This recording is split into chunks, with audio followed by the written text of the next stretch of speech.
নমস্কার বন্ধুরা, হ্যাশট্যাগ আবান্তিকার নতুন একটি ভ্লগে আপনাদের স্বাগত জানাই। প্রত্যেক বছর দুই বাংলা থেকে বহু মানুষ আমেরিকায় পাড়ি জমান। কেউ আসেন উচ্চশিক্ষার জন্য, কেউ বা আসেন কর্মসূত্রে। আমেরিকায় আসার পর তারা দেখেন যে এখানে তাদেরকে কিন্তু জুতো সেলাই থেকে চণ্ডীপাঠ সমস্ত কাজেই তাদের পারদর্শী থাকতে হয়, কিন্তু দেশে তাদের হয়তো সেই অভিজ্ঞতার অভাব দেখতে পাওয়া যায়। কারণ দেশেতে আমাদের হেল্প করার মতো বহু মানুষ থাকেন। যেরকম ধরুন, গাড়িতে তেল ভরতে গেলে তেল দেওয়ার লোক থাকেন, সেরকম বাড়িতে রান্না করে দেওয়ার লোক থাকেন, সেরকম বিভিন্ন কাজে আমাদের হেল্প করার মতো প্রচুর মানুষ থাকেন, যেটা কিন্তু আমেরিকাতে অভাব। তাই যারা প্রথম আমেরিকাতে আসবেন তারা আমেরিকায় আসার আগে কতগুলি কাজ একটু শিখে আসুন, কতগুলো স্কিল সম্পর্কে কিন্তু একটু নলেজ নিয়ে আসুন, নইলে কিন্তু আমেরিকা জীবন আপনাদের কিন্তু ভীষণ দুঃসহ হয়ে দাঁড়াবে। আমরাও যখন প্রথম আমেরিকায় আসি, আমেরিকাতে আসার আগে আমরাও কতগুলো স্কিল সম্পর্কে ওয়াকিবহাল ছিলাম, কতগুলো স্কিল আমরা কিন্তু আমেরিকায় আসার আগেই শিখে এসেছিলাম। তার ফলে আমেরিকা কিন্তু আমাদের কাছে ভীষণ সুখকর একটি স্মৃতি রয়ে থাকছে। তাই আসুন, কোন কোন স্কিলগুলো আমাদের আমেরিকা আসার আগেই শিখে আসতে হবে সেই নিয়েই আজকে আমি আবান্তিকা হাজির হয়েছি আপনাদের সামনে। শেয়ার করব ছোট ছোট কতগুলো টিপস, এবং এই ক্ষেত্রে আমি আমার ব্যক্তিগত এক্সপিরিয়েন্সও আপনাদের সাথে শেয়ার করব। তাই স্কিপ না করে পুরো ভিডিওটা আমার সাথে দেখুন। ভিডিওটি ভালো লাগলে লাইক করবেন আর অবশ্যই চ্যানেলটিকে সাবস্ক্রাইব করবেন। আমেরিকা ওয়ার্ল্ডের লার্জেস্ট ইকোনমি আমেরিকা, কিন্তু আমেরিকাতে আপনি কোথায় থাকবেন? আজকে আপনি যদি কোনো বড় শহরে থেকে থাকেন, যেমন ধরুন আপনি যদি নিউ ইয়র্ক বা নিউ জার্সি বা ক্যালিফোর্নিয়ার কোনো বড় শহরে থেকে থাকেন, তাহলে সেখানে পাবলিক ট্রান্সপোর্টের সুবিধা পাবেন। কিন্তু আপনি যদি ধরুন কোনো ছোট বা মাঝারি মানের শহরে থেকে থাকেন, তাহলে কিন্তু পাবলিক ট্রান্সপোর্টের অবস্থা কিন্তু বেশ খারাপ। সেখানে যোগাযোগের একমাত্র মাধ্যম হলো আপনার নিজস্ব গাড়ি বা ক্যাব সার্ভিস। সেক্ষেত্রে প্রাথমিক অবস্থায় আপনি যদি গাড়ি নিতে চান, তাহলে আপনাকে কিন্তু ড্রাইভিং জানাটা কিন্তু আবশ্যক। এক্ষেত্রে সুবিধা হলো যে আপনি যখন আমেরিকায় আসছেন, দেশ থেকে ড্রাইভিংটা শিখে আসুন। দেশেতে আপনার যে ড্রাইভিং লাইসেন্স রয়েছে, সেই ড্রাইভিং লাইসেন্সকে ইন্টারন্যাশনাল ড্রাইভার্স পারমিটে কনভার্ট করিয়ে আসুন। তাহলে কিন্তু একদম শুরুর দিকে আপনার কিন্তু অনেকটা সুবিধা হবে। এবং ড্রাইভিং যদি আপনার শেখার হয়, তাহলে কিন্তু অবশ্যই দেশ থেকে শিখে আসুন। দেশ থেকে ড্রাইভিংয়ের নলেজটা কিন্তু অবশ্যই আপনি নিয়ে আসুন। আমেরিকাতে থাকতে গেলে আজ না হয় কাল আপনাকে গাড়ি কিনতেই হবে। তাই সব থেকে ভালো হয় অবশ্যই আমেরিকা আসার আগে ড্রাইভিংটা শিখে। আমরা মাছে ভাতে বাঙালি, আমরা পুকুরের টাটকা জলের মাছে অভ্যস্ত, বাগানের টাটকা সবজিতে অভ্যস্ত, কিন্তু আমেরিকায় আসার পর আমরা টাটকা জলের মাছ থেকে ফ্রোজেন মাছে অভ্যস্ত হতে হবে। আমাদের গাছের তাজা সবজি থেকে ফ্রোজেন শাকসবজিতে অভ্যস্ত হতে হবে, এবং তার সাথে আমাদের কুকিংটাও জানতে হবে। আমেরিকাতে দেখবেন মেক্সিকান, চাইনিজ, জাপানিজ প্রচুর ধরনের রেস্টুরেন্ট রয়েছে, কিন্তু রোজ তো আমরা রেস্টুরেন্টের খাবার খেয়ে বাঁচতে পারবো না। আর এখানে কোনো কুকিংয়ের কোনো হেল্পিং হ্যান্ডও নেই। অগত্যা উপায় নিজের হাত, নিজের হাতে নিজের ভাত ডাল সবজি রেঁধে খেতে হবে।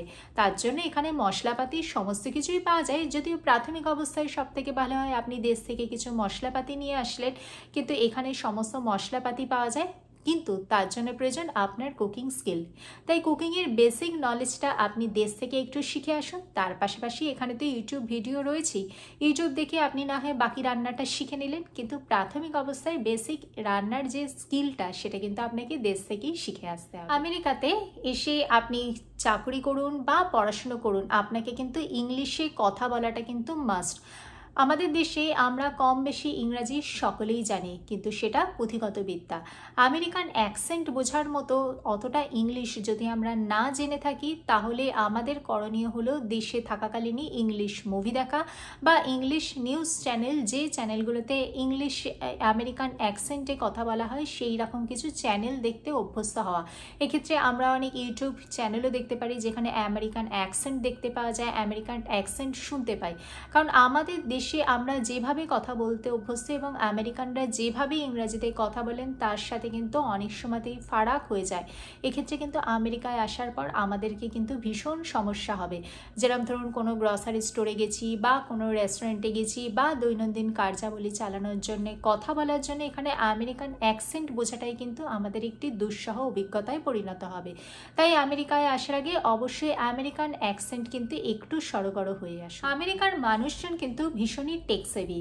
তারা কিন্তু সমস্ত কাজই অনলাইনে করতে অভ্যস্ত। তা সে গ্রসারি অর্ডার করা থেকে শুরু করে ক্যাব বুকিং থেকে শুরু করে কোনো জায়গায় এন্ট্রি পাস কাটা থেকে শুরু করে সমস্ত কাজই কিন্তু অনলাইনে হয়। যারা অনলাইনে অভ্যস্ত নন তারা কিন্তু একটু অনলাইন ট্রানজ্যাকশান এইগুলো একটু বেসিক নলেজগুলো নিয়ে আসবেন। আর এখানকার মানুষ কিন্তু ক্রেডিট কার্ড ব্যবহারে কিন্তু ভীষণই অভ্যস্ত। আপনাকেও কিন্তু আমেরিকাতে আসার পর কিন্তু ক্রেডিট কার্ড নিতে হবে, কারণ ক্রেডিট কার্ড নিলে কিন্তু যত তাড়াতাড়ি নেবেন আপনার ক্রেডিট স্কোরটা কিন্তু তত তাড়াতাড়ি বিল্ড আপ হওয়া শুরু হবে। আমেরিকাতে কিন্তু ক্রেডিট স্কোরের গুরুত্ব কিন্তু ভীষণই গুরুত্বপূর্ণ। তাই ক্রেডিট কার্ড কিভাবে ব্যবহার করতে হয়, ক্রেডিট কার্ড কিভাবে নিতে হয় তার সম্পর্কে একটি যদি আপনার বেসিক ধারণা দেশ থেকেই হয়ে আসে, তাহলে কিন্তু আমেরিকায় আসার পর কিন্তু আপনার অনেকটাই সুবিধা হবে। কারণ আজকে আপনি কোনো কিছু লোন নিতে যান বা কিছু পারচেস করতে যান, সমস্ত জায়গায় কিন্তু ক্রেডিট স্কোরকে কিন্তু ভীষণ গুরুত্ব দেওয়া হয়। তাই আমেরিকায় আসার পর আপনাকে যদি ক্রেডিট কার্ড নিতে হয় তাহলে কিন্তু বেসিক নলেজগুলো যদি আপনি দেশ থেকেই নিয়ে আসেন তাহলে কিন্তু আপনার আমেরিকান জীবন কিন্তু অনেক বেশি মধুর। আমেরিকা ভীষণ প্রতিযোগিতামূলক একটি দেশ। সেখানেতে নানা ভাষা নানা জাতির মানুষের কেন্দ্রস্থল। সেখানে কিন্তু আপনি যদি প্রতিযোগিতাতে এক কদম পিছিয়ে পড়েন তাহলে কিন্তু আপনার জীবন কিন্তু দুর্বিষহ হয়ে উঠবে। তাই আপনাকে কিন্তু সবসময় আপগ্রেডেড থাকতে হবে। বর্তমানে যে সমস্ত কোর্সগুলো ট্রেন্ডিং কোর্স বা যে সমস্ত কোর্স নিয়ে পড়াশোনা করলে ভবিষ্যতে চাকরির সম্ভাবনা বেশি, সেই সমস্ত কোর্সগুলো সম্পর্কে আপনাকে ওয়াকিবহাল থাকতে হবে। দেখবেন এখানে অনেক অনলাইন কোর্স রয়েছে বা অনেক পার্ট টাইম কোর্স রয়েছে। আপনি অবসর সময়ে সেই সমস্ত কোর্সে জয়েন করে নিজের স্কিলকে আপগ্রেড করতে পারেন। বর্তমানে কিন্তু এআই রিলেটেড বিভিন্ন কোর্সের কিন্তু বহু চাহিদা এবং বর্তমান যুগ কিন্তু এআই এর যুগ। এআই আসার ফলে কিন্তু অনেক মানুষের চাকরিও চলে যাচ্ছে, কারণ এআই এর দখলে চলে যাচ্ছে অনেক এন্ট্রি লেভেল কোডিংয়ের কাজ বা অনেক এন্ট্রি লেভেল রিক্রুটমেন্টের কাজ। তাই আগামী দিনকে বলা হচ্ছে এআই এর যুগ।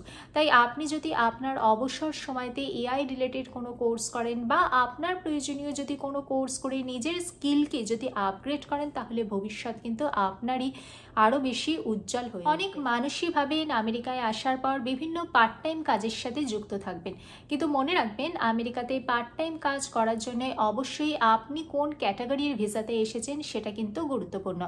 আপনার ভিসা যদি পারমিট থেকে থাকে, আপনার ভিসা যদি পারমিট করে তাহলে আপনি অবশ্যই পার্ট টাইম কাজ করতে পারেন। সেক্ষেত্রে অনেক মানুষ পার্লারের কাজ শিখে আসেন, অনেক মহিলারা মেহেন্দি পড়ানোর কাজ শিখে আসেন বা অনেক মহিলারা টেলারিংয়ের কাজ শিখে আসেন। সেইগুলো করে কিন্তু তারা পার্ট টাইমে অনেক টাকা কিন্তু আর্ন করে থাকেন। এছাড়াও অনেক স্টুডেন্ট যারা আছেন তারা পিৎজা মেকিংয়ের কাজ বা ফুড মেকিংয়ের কিছু কাজও তারা শিখে আসেন। এই সব করে কিন্তু বহু মানুষ বহু টাকা আর্ন করে। আমি লাস্ট ভিডিওতে আপনাদের সাথে শেয়ার করেছি যে কি করেতে হাই পেইং পার্ট টাইম জবের মাধ্যমেতে মানুষ বহু টাকা আর্ন করে।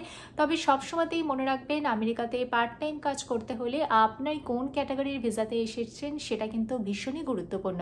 আমি এই ভিডিওর মাধ্যমেতে যারা প্রথম আমেরিকাতে আসবেন তারা কোন কোন স্কিলগুলো রপ্ত করে আসবেন, কোন কোন স্কিলগুলো আপগ্রেড করলে আপনাদের আমেরিকা জীবন আরও বেশি সুন্দর হয়ে উঠবে সে সম্পর্কে ছোট ছোট কিছু টিপস আপনাদের সাথে শেয়ার করলাম। ভিডিওটি ভালো লাগলে লাইক করবেন, চ্যানেলটিকে সাবস্ক্রাইব করবেন। দেখা হচ্ছে পরবর্তী ভিডিওতে। ভালো থাকবেন, সুস্থ থাকবেন। নমস্কার।